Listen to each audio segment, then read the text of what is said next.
અરંટવા કોચલા પંચાયતમાં ગેરરીતિનો ગણગણાટ. ગ્રામજનોએ ડીડીઓ અને કલેક્ટરને લેખિતમાં રજૂઆત કરી. અરંટવા અને કોચલા ગ્રુપ ગ્રામ પંચાયતમાં વિકાસના કામો ન થતા હોવા અને ગ્રાન્ટનો દુરુપયોગ થતો હોવાનો આક્ષેપો સાથે ગ્રામજનોએ જિલ્લા વિકાસ અધિકારી અને જિલ્લા કલેક્ટરને લેખિત રજૂઆત કરી છે. ગ્રામજનોએ આ મામલે તાત્કાલિક તપાસ અને જવાબદારો સામે કાર્યવાહીની માંગ કરી છે. ગ્રામજનોએ તેમની રજૂઆતમાં જણાવ્યું હતું કે છેલ્લા 3.5 વર્ષથી પંચાયત બોડી ચૂંટાયેલી હોવા છતાં બંને ગામોમાં કોઈ જ વિકાસના કામો થયા નથી. તેમને શંકા છે કે ગ્રામ વિકાસ માટે આવતી ગ્રાન્ટનો દુરુપયોગ થઈ રહ્યો છે.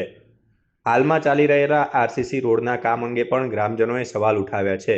તેમણે આક્ષેપ કર્યો છે કે જૂના આરસીસી રોડ પર જ નવો રોડ બનાવવામાં આવી રહ્યો છે અને એમાં યોગ્ય ગુણવત્તાવાળું મટીરીયલ વાપરવામાં આવ્યું નથી, જેના કારણે ભારે વાહનો પસાર થતા રોડ તૂટી જવાનો ભય છે. ગ્રામજનોએ એવો પણ આક્ષેપ કર્યો છે કે પંચાયત બોડીએ પોતાની મનમરજીથી જૂના ઠરાવોમાં જગ્યાઓ બદલી છે અને ઘણા ઠરાવો પણ બદલ્યા છે. આવા ઠરાવો કરતી વખતે કોઈ જ ગ્રામસભા બોલાવવામાં આવતી નથી. ગ્રામજનોએ માંગ કરી છે કે સરકારી નાણાંનો યોગ્ય ઉપયોગ થાય અને કામો નિયમ મુજબ પૂર્ણ થાય તેની તાત્કાલિક તપાસ કરવામાં આવે. તેમણે જવાબદાર વ્યક્તિઓ સામે યોગ્ય કાર્યવાહી કરવા, સંબંધિત કામોની તકનીકી તપાસ કરાવવા અને ખર્ચના હિસાબોનું ઓડિટ કરાવવા વિનંતી કરી છે, જેથી સત્ય બહાર આવી શકે અને ગામના હિતોનું રક્ષણ થઈ શકે. સુબાભાઈ ખુમાભાઈ, હું કોટલા ગામનો નાગરિક છું અને અરંટવા પ્રાથમિક શાળામાં શિક્ષક તરીકે ફરજ બજાવું છું.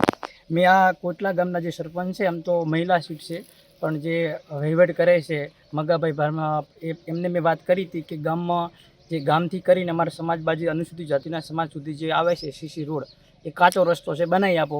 તો એમને એ વખતે એવું કીધેલું કે ગ્રાન્ટ કોઈ આવતી નથી. અને જ્યારે રોડ બન્યો છે હાલ સીસીસી, એના પહેલાં 10 દિવસ પહેલાં મેં ફોનથી વાત કરી હતી કે રોડ તો કે આવી કોઈ ગ્રાન્ટ છે નહીં.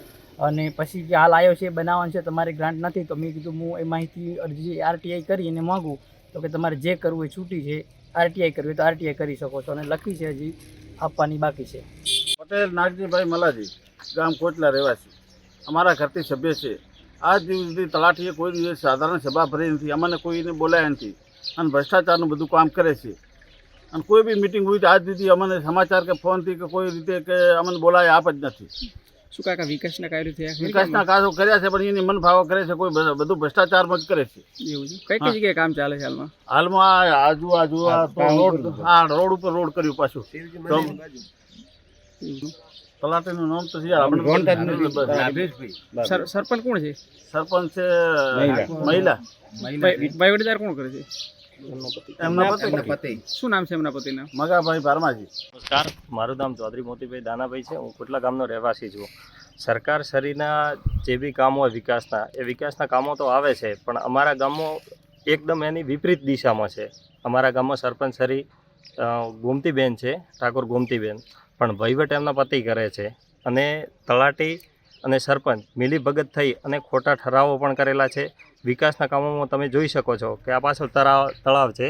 તળાવ ખોદવાની સરકાર કામગીરી આપે છે, પણ આ તલાટી મિલીભગત કરી અને બુરવાનું કામ કરે છે સફાઈની યાર્ડમાં. અમારા ગામમાં હરેક ગામમાં સરકાર તળાવ ભરવાની યોજના લઈએ છે. અમારા ગામમાં માટીથી તળાવ ભરાય છે. અને તમે આ બાજુ શાળા જોઈ શકો છો. શાળાની એક્ઝેક્ટ સામેની સાઈડ વેસ્ટ કમ્પોઝ કચરો પડ્યો છે. એ કચરાનો કોઈ દિવસ નિકાલ કરતા નથી.